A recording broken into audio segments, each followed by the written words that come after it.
How's it going? David from Comic Book Investments. So as you can see here, I got some stuff back from CGC. I also got some stuff, from other avenues that I get from. But yeah, I figure we can go through some of the stuff. This isn't all the stuff. Again, check out our website, collectorscomics.com. I think the cutoff has ended for the submissions. So we are no longer taking any person's new submissions. If you submit now, basically it'll go into the next auction. If you already submitted and it's on its way, no worries. Those will go into this auction that is starts the first week of November. So a couple weeks down the way. But yeah, I got some stuff back, some pretty cool stuff. A lot of this stuff actually came from a collection that I picked up. So they're technically not back from CGC. But also, I got a sponsor for this video. Now, normally I do not take sponsorships because a lot of times they have nothing to do with what I'm talking about, or I just don't see any use. I've gotten lots of sponsorships for a number of weird things. Like one was like a subscription box for like food around the world, like snacks and stuff. I'm like, no. I'm like, unless I personally think it will add value to you guys out there, or it has to do with, what I'm talking about, and it's something I personally see value in, that's the only way I take it. So I even gotten comic book stuff that I've turned away because I didn't believe in the product. So this sponsor is by a group of brothers named David and Daniel. So right there. They created basically a platform for comic books where right now it's just their own comic books that they put up there. But they hope down the line that they can get other creators to put their comics on there and kind of create this almost like a publishing house sort of thing, a platform for people to put their own comics on. It's called the Night Library. They have 3 comic books up right now that you can read for free. But they also have a Kickstarter, which for their very first book, The Red Hunt, #1. So if you want, you can read it on their website, or you can actually go and order it from their Kickstarter. So check out their Kickstarter, check out their website. Pretty cool guys. Once again, I don't really normally do this stuff, but I thought I would just because I love helping out, especially the little guy trying to make a splash, because I consider myself the same way, especially like with my music and things like that. So once again, it's free. You can literally just check it out or check out their Kickstarter. Anyways, let's get into the video. So as you guys know, Riri has been announced as, I think she's getting her own TV series. And I think she was spotted in the Submariner movie, Black Panther 2 movie. So yes, I got a bunch of that stuff going on. So this is kind of like her cameo appearance, similar to Hulk 180 versus 181. So Invincible Iron Man 7. Which one is this, the variant? Yes, it's the variant cover. So I also have the non-variant cover as well. A 98429. Next we got Invincible Iron Man 9. This is basically her full appearance. Now be careful, there's a lot of different printings. If you see the third print, it'll have her face down here. This is the first printing. What grade is this? 9.6. Sorry, I have a lot of these. So 199. This book I was very bullish on. It has gone down recently, but I'm still very bullish on it. The cover is really cool. I love this cover. But I'm still holding some of these back, because I'm still very bullish on it long term. That's what I'm saying. So this is more of a short-term sell, but long-term, I think it's still a good book. Invincible Iron Man #9, the variant, $13.99. And then we got this Nintendo. Now this is a preview of the Super Mario 1. And I also had a preview, I think, of like Zelda, and who else did I have a preview of? I don't know, something else. But it's basically a sneak peek. So technically, it appeared before the Mario 1 book. And they're actually quite rare, actually, because they were inside of a magazine, and a lot of them got damaged. And I've been watching, usually when a book becomes valuable that wasn't valuable before, the market gets flooded on like eBay or wherever you buy your books from. And, with this Mario 1, a bunch of them came out of the woodworks. But with this book, there's still not very many. So that tells me that it's actually much more rare than people think. Because once this book became valuable, you should see the market flooded with them. But you haven't. There's not that many up. Let's see what this is. All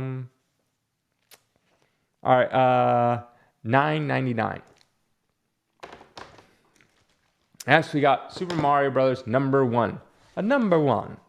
So this is a 9.8, so highest grade. I'm listing it for $25.49. I think there's only like 22 9.8s. I have 3, so that leaves 19. I know another person has a couple. There's 3 online from my comic shop. So it's really not that many if you think about it. So someone asked me a question about this. There's 3 number 1s. There's this number 1. There's the yellow number 1, but this is actually Super Mario Brothers Special Edition. This came out a year later, almost. Let's see, this was 90. That one is also 90, but I think it's like this one was towards the end of the year in 90. And there's also another one that looks just like this, but says The Adventures of Super Mario Brothers. So, and it's also, this one's like a harder cover, and the other one's more of a softer cover. But be careful. The one that says Adventures of Super Mario came out many years later, and it is not worth anything close to this one. So my brother, not the one I work with, but my other brother, got all obsessed with Mario, and he's like, I'm going to buy a Super Mario Brothers, and he buys one, and I'm like, you bought not the right one. Also, another way to tell, make sure you have Fabio. Always look for Fabio. Fabio is on the original number 1. On the other side, I think it's like Back to the Future or something. I have no idea. But it's not worth anything close to this one. So if you're buying one and you want the actual number 1, go for this one. That preview thing I showed you, it's like a little insert. It's not really the first issue. All right. Whoa. That was close. This thing just fell. I caught the book. Whew. Get me guys all excited. All right. Next we got, what is this? Super Mario Brothers number 4. And this is the highest grade. There's not too many of them on the census. This one's for $5.99. Then we got Super Mario 1 Edition, Special Edition, yellow cover. $6.99. So you can see the difference. This one's $700. The other one was like $25. So massively different. Then we got this Wolverine Limited number 1, $7.99. Again, most of these came from different collections that I've gotten. So I don't have what I thought they were going to be. All right. There's a while that they did this like variant Venom across all their comics. And this is X-Force 20 Venom variant. $5.99.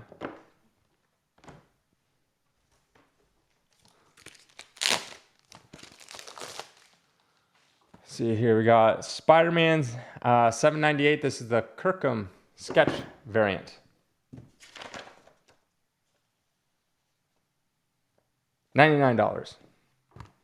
Yeah, so most of these are going to be more modern books. From here on out, I believe I have a couple. Yeah, I think they're mostly all modern. This is a Scott Campbell variant of Renew Vows. $129.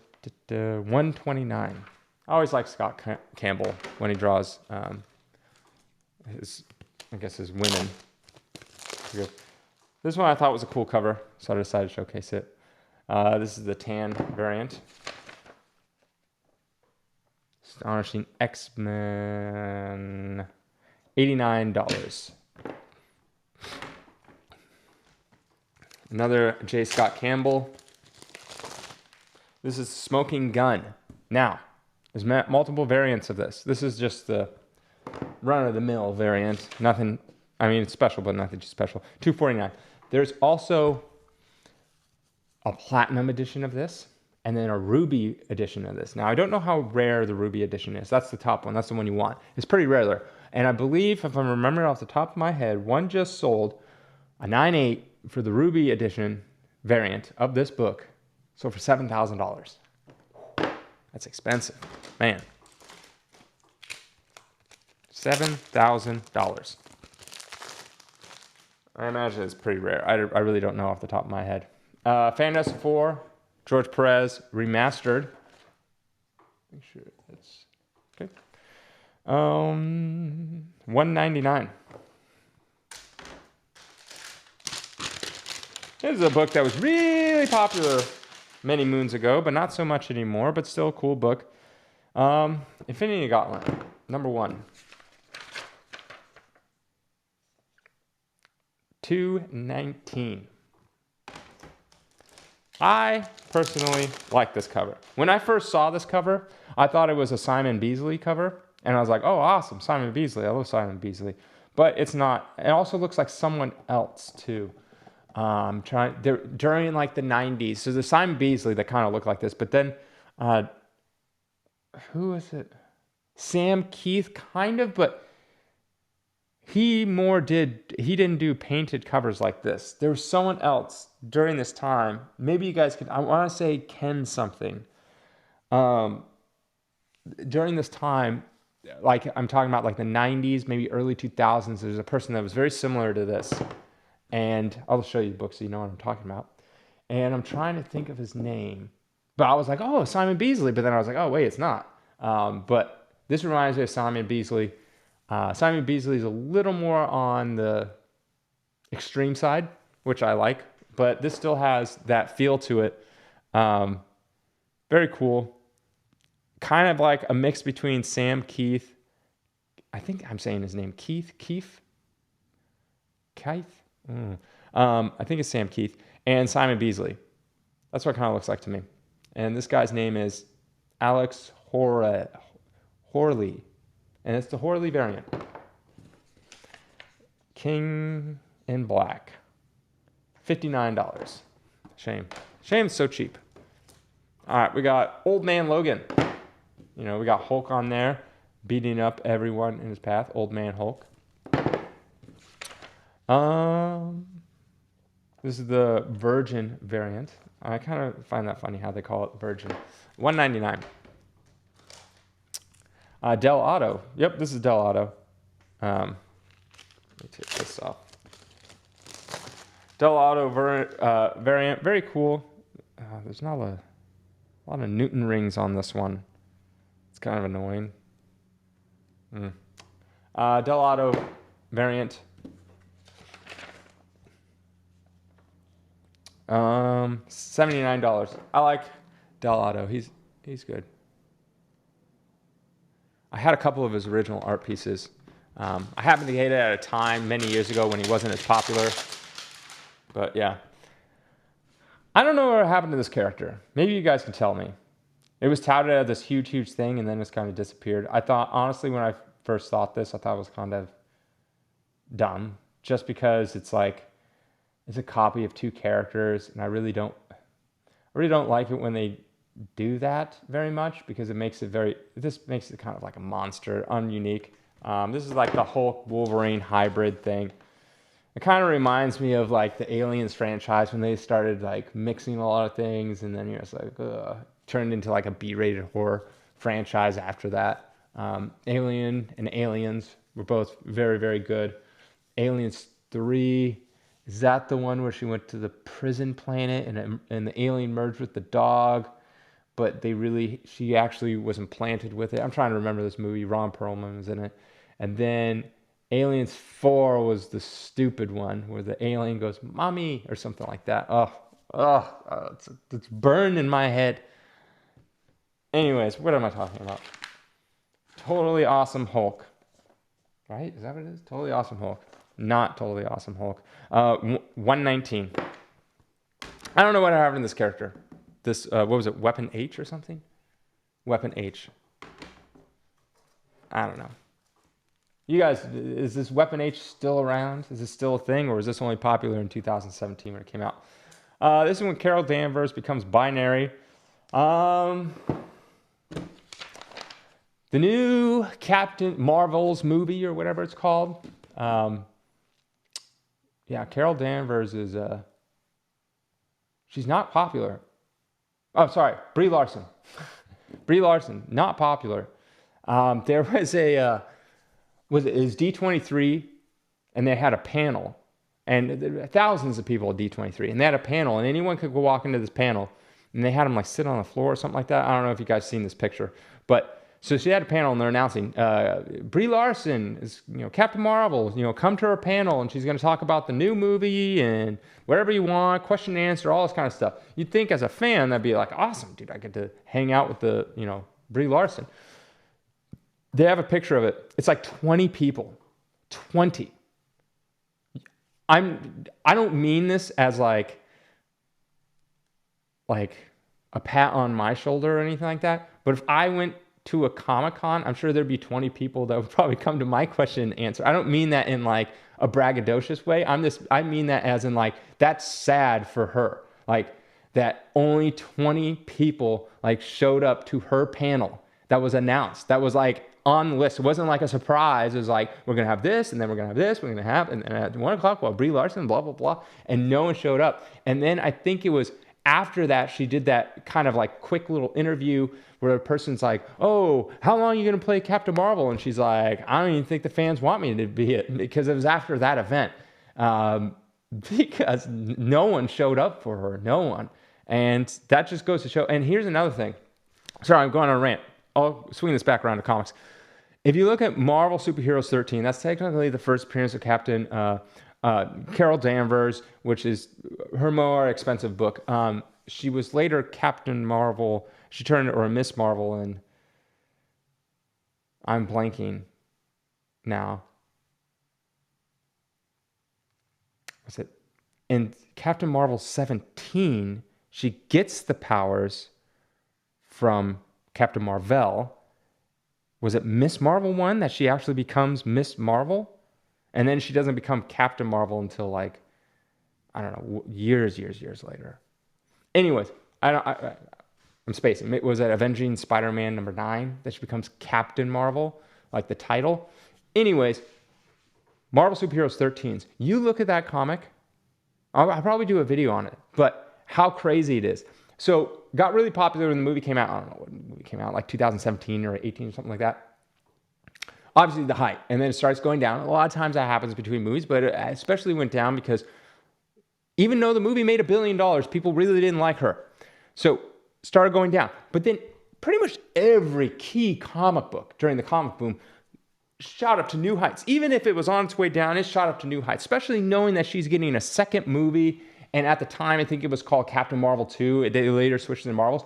Never got a blip of an increase. Not a single blip. Didn't go up one bit. You'd think it's like, it's going down, down. You'd think you'd go a little bit higher. Nothing. It just kept on dropping at the same pace, at the same rate, just, and still dropping this day. It is worth barely anything compared to what it is. I'll probably do a video just on that because it's very interesting, because it's what I've said this multiple times. You really don't know until the movie comes out. You compare that to FF52, which came out, I think, 2 or 1 years prior to Marvel Superheroes 13. So you can't use the age. They're both Silver Age. It's right next to each other. You compare that to, FF52 and Marvel Superheroes 13. Yeah, there's a slight drop after Black Panther 1. But then it started going up again. And then the comic boom happened and it shot up to brand new heights it's never seen before. Because not only did Black Panther also make $1 billion as well, but people liked Chadwick Boseman, and they liked the character of Black Panther. It wasn't just, it made $1 billion just because everyone saw it, and it was like, you kind of had to see it, so you want to know what's going on between Avengers 3 and 4, the movies. But Marvel Superheroes 13, it just goes to show you that you cast a character or something like that, and it doesn't pan well with the fans, people don't want the book. That's just how it works out, because you have to be, like, why are these expensive? Like, why is, well, not that one. Let's find one. Okay. Why is this one expensive, right? I mean, it's not super expensive, but it's more expensive than most of these I'm showing you. Yeah, you could go rare factor. Sure. But there's a lot of 9/8 of this. The reason why it's popular is because Wolverine. People love Wolverine. They love Wolverine. And, they liked Hugh Jackman as Wolverine. I mean, they wouldn't break the internet if Ryan Reynolds came out and said Hugh Jackman's not playing Wolverine again if everyone hated him. Like if he came out and said, oh, guess what? Deadpool is going to have Brie Larson as Captain Marvel, and it's going to be Deadpool and Captain Marvel together in an adventure. People would hate that movie. They would hate it, and they would be pissed. But the reason why I broke the internet is because people love Hugh Jackman, and they love Wolverine. Yes, it's not comic accurate. I understand. He's too tall. But also, he doesn't have a metal skeleton either, so therefore it's not comic accurate. And he doesn't have real claws. Those are all CGI. Hate to break it to you, and sometimes practical. But anyways, it just goes to show that the reason why things hit or miss is based on, and people are like, why is it based off movies or TV or so? It's like, because people get attached. You know how many people I've met that never collected comics? They watched Iron Man, fell in love with Iron Man, Tony Stark, Robert Downey Jr.'s, and then they started collecting Iron Man. The next thing you know, they're like, my grail is Tales of Suspense 39. That stuff happens. Where am I? I don't even know where I am. Did I already do this book? I think I did. Did I tell you the price? $239. Now on to this book. A 9.8 Wolverine. Who would have thought that this would be the next book? $289. Sorry, I've ranted. I keep on ranting. But, you know, that's why you come to this weekly show, to hear my rants about who knows what. You never know what I'm going to rant about. Thought it'd be, okay, these actually came back from CGC. Thought it'd be 9.4, got 9.6, so happy there. I always like this cool cover because it's, the covers of this are always, Sensational She-Hulk, are always super unique and funny to me. So you got this one, and if you don't buy my book, I'm going to rip up all your X-Men magazines or whatever. And then it has the She-Hulk 1 in there. I always like that. And then the last book, where I guess it got canceled or whatever, she's on there and she's all mad. Like, it's basically the same. It's like, how dare you? I told you were supposed to read this, but apparently you didn't. So it's pretty funny. I always like these covers. This is 43. This is 9.6. Thought it'd be 9.4, 9.6. Got 9.6. Good there. 115 is because, you know, they over-sexualize, like everyone knows, like comic female characters are over-sexualized, and then so they have her, like, you know, posing with a beach ball like a model, or they had one where she jump ropes and you think she's naked but she's not. I read it. She's not. Lies and deceit. That's what that's all covers are. It's a bunch of lies and deceit trying to get you to buy stuff. Clickbait. Old school clickbait. All right, first Gambit. K-Back Gray, I was hoping $219. And then we got second appearance, Deadpool. He's also on the cover. Also, there's a bit of like shine, the ink. They had a little like silver in the ink. Second appearance of Deadpool. First appearance of Weapon X, Garrison Kane. Assuming that's this guy. I really don't know. X-Force 2. I have a whole bunch of these. Ridiculous amounts. All grades. I have like 5 9.8s, 10 9.6s. The reason why is because I bought like 100 copies off of someone. And I've been sending a bunch over and over and over.